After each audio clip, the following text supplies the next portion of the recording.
২৯ মে তৃতীয় ধাপে ৯৩টি উপজেলা পরিষদের নির্বাচনের প্রচারণার শেষ দিন আজ।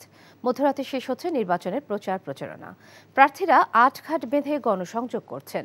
ঝড়ের কারণে উপকূলীয় এলাকার ১৯টি উপজেলায় নির্বাচন স্থগিত করা হয়েছে।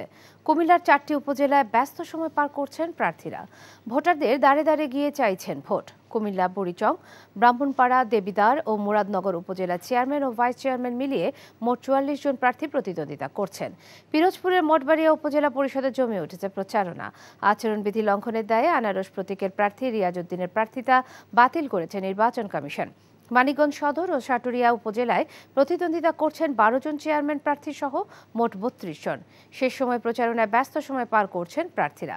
নাটোরের গুরুদাসপুর ও বড়াইগ্রাম উপজেলার প্রার্থীরা ছুটছেন ভোটারদের কাছে।